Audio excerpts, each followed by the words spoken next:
विवाह हो गए।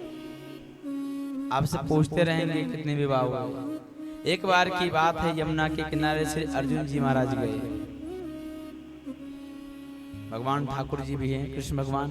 एक कन्या वहां बैठ करके और तपस्या कर रही है। भगवान ने अर्जुन से कहा, जाओ पूछो कौन है। अर्जुन जी गए, बोले देवी आप कौन है। तो वह कन्या कह रही है, अहम देवस्य सवितुर्दुहिता पतिमुच्यते विष्णु वर्णं वरदां तपः परमास्थिता। मेरा नाम कालिंदी है और मैं सूर्य की पुत्री हूँ। मैं भगवान नारायण को वर के रूप में प्राप्त करना चाहती हूँ। अर्जुन जी ने कहा, भगवान नारायण तो कृष्ण रूप में आए हैं, चलो अभी विवाह करवा देते, तपस्या करने की क्या आवश्यकता है।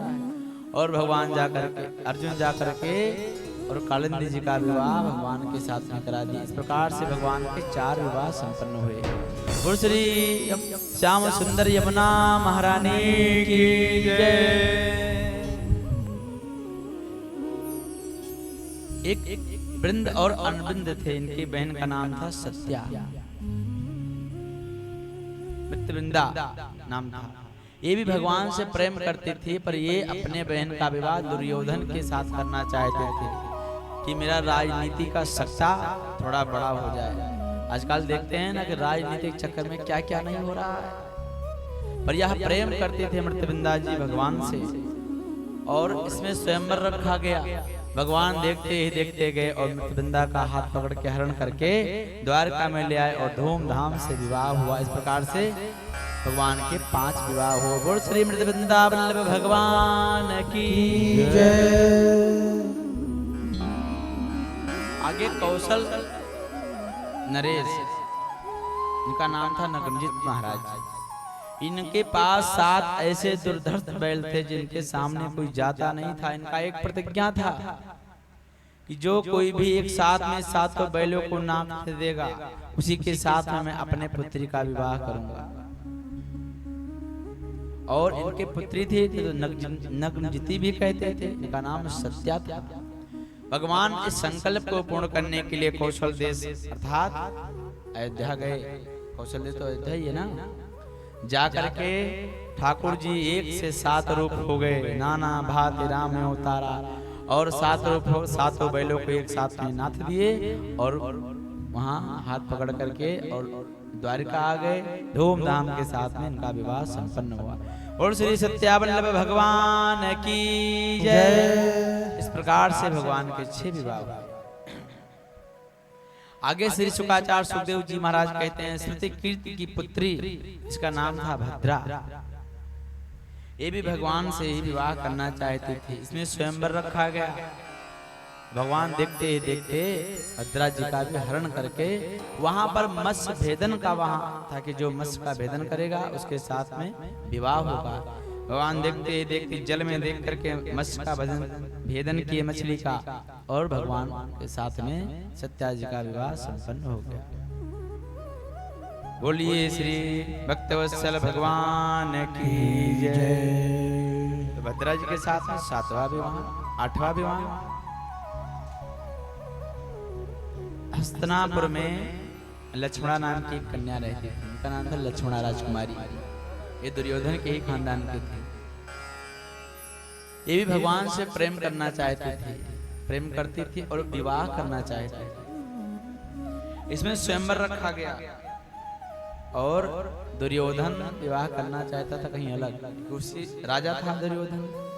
भगवान वहां भी गए हैं और लक्ष्मण जी का हरण किए हैं और लेकर के द्वारिका में आकर के लक्ष्मण जी के साथ में विवाह संपन्न किए। बोल श्री लक्ष्मणा वल्लभ भगवान की जय।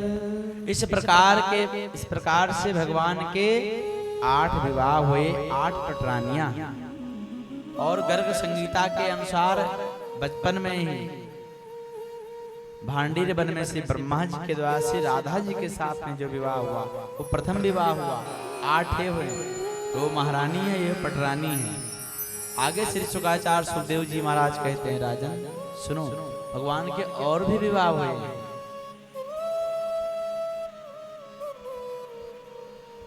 तो एक भूमि का पुत्र नरकासुर रहता था प्राग ज्योतिषपुर में। इन नरकासुर के पास में 16,100 कन्याएं थी। इसने संकल्प किया था कि जब 16,108 हो जाएंगे तो मैं विवाह करूंगा।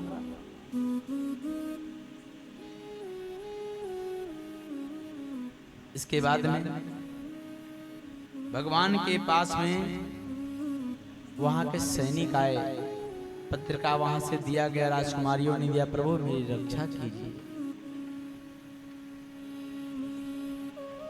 भगवान के सामने यह प्रस्ताव रखा गया कि वहां इतनी राजकुमारियां अपनी रक्षा के लिए पुकार रही हैं। कैद खाने से उनको मुक्ति कराइए। भगवान सत्यभामा जी को लेकर के गए हैं और भौमासुर के साथ सारे सेनाओं का उद्धार करके और सब कन्याओं को मुक्त किए हैं। अब कन्याएं सब बाहर आ गई और बोले प्रभु मेरा कोई अब संसार में नहीं, मेरा हरण करके भौमासुर लाया, इतने वर्ष हो गए मेरे माता पिता हैं कि नहीं है।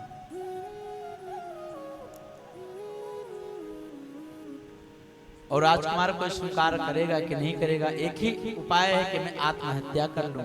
भगवान ने कहा जिसका कोई नहीं होता उसका मैं होता हूं।